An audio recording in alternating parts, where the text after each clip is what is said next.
Airport, as you can hear in the background. After spending 2 weeks at the house, we're getting ready to fly back to Vegas. Go ahead and jump in the truck and head on back up to Corinne, start working again for about 2 weeks, and then we'll be coming back. The next time we come home though will be December 23rd, but we're gonna go ahead and we're gonna try to rent a car and drive back instead of flying. It's gonna be, for this time of year, it's gonna be about half the cost. Granted, it's gonna take, it's about an 11-hour drive from there to here, but then again, we don't have to worry about going through TSA checkpoints, so forth and so on. So that'll be the next time we come home though. That's in December. But right now we'll give you a little view of what some of the stuff we got here. Fresno is being a farming community for the most part. So right over here on the wall, we got a few minutes before we have to get up to our, yeah, it looks like we got some pictures from Molted, Black Rock Cottage, some other ones over here. All these pictures in this corner are from Joshua Molted. Some pretty good, some pretty neat pictures here. But so what we're gonna do is we're gonna go on and head on up to the gate, invite us to a place to sit down, and then we'll check back in with you.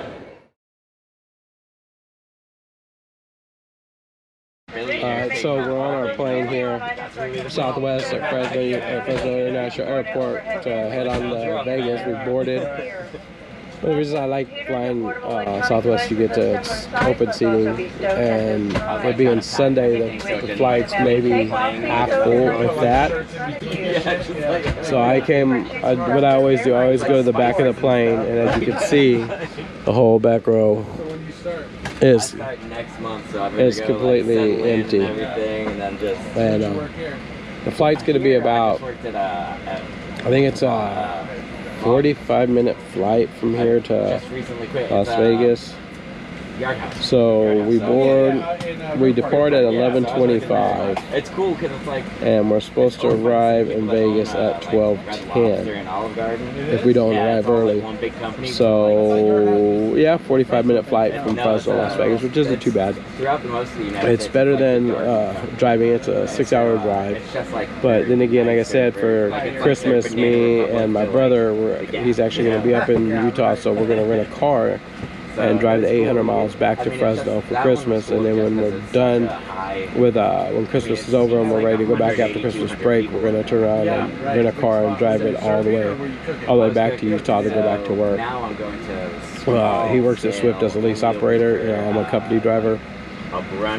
And a lot of that's due to Swift doesn't lease trucks out to anyone with a California driver's license due to California laws, AB5 and some other crazy stuff California has going on, which is fine. The flight in the back of the plane is usually not the most comfortable part of the plane to fly in, and obviously I'll be the last one to get off the plane, but I'm not in any rush or hurry to get off, so it's not like it's really that big of a deal to be one of the last people to get off. And back here you don't have to worry about people trying to force you through because they're in a hurry to get off. So we'll try and get a little video of our takeoff, and then while we're in the air as well.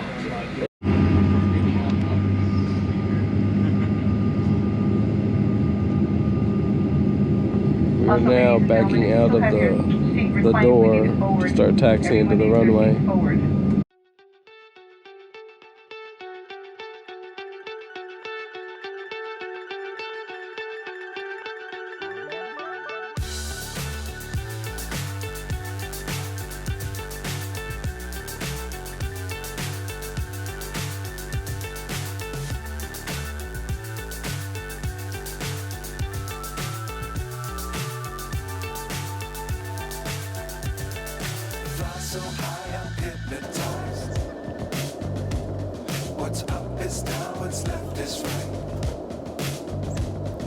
Chasing stars and holding you.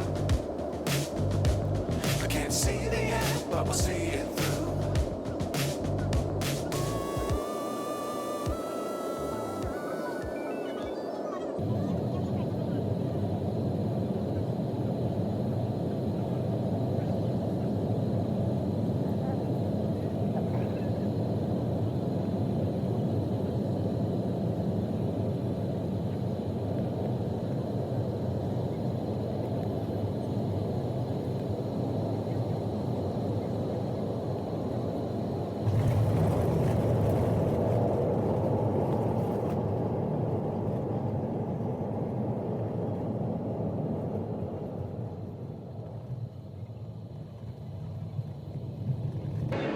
Alright, well, I made it here to Las Vegas on another amazing flight from Southwest.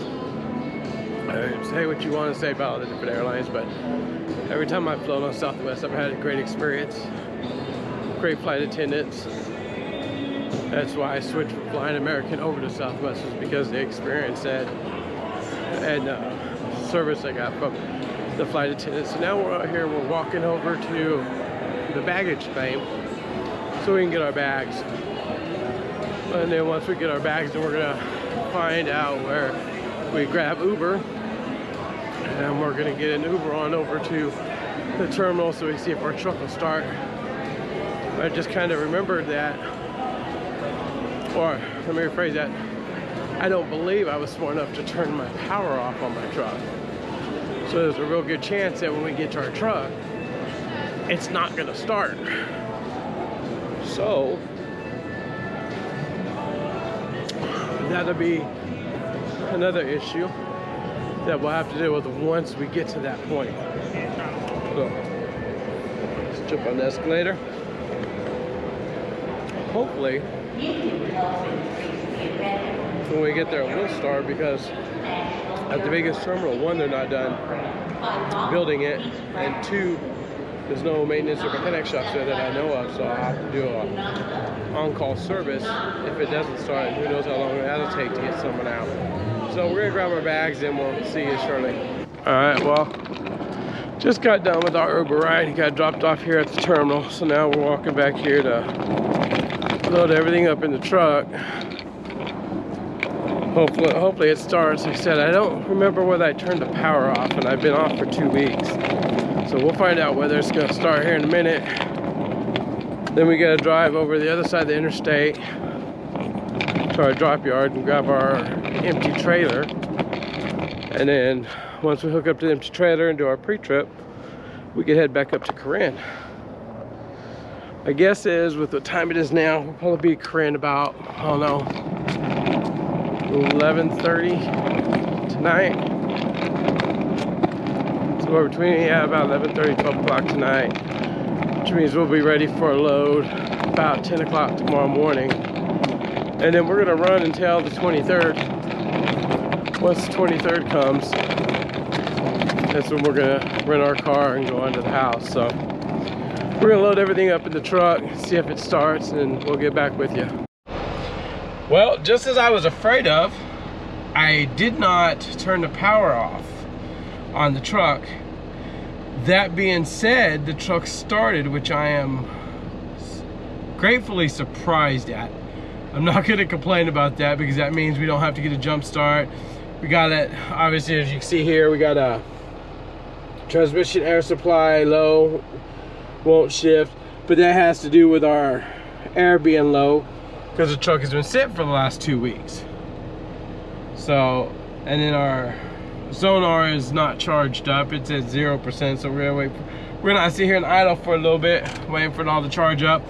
We're gonna start putting some clothes away. I don't believe you want to see all that, and we'll get with you right before we take off to go pick up our trailer on the other side of the interstate at our drop yard.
Good evening, everyone. It's 12:15 in the morning. We finally made it back up here to Corinne. We went ahead and dropped our trailer, checked in, we got parked for the night, and our ETA is set for 11 o'clock in the morning because we still have some straightening up to do in the truck. But I did want to check in and let you guys know that the trip is over, and we'll get with you tomorrow when we get our next load. Thank you, and have a wonderful evening.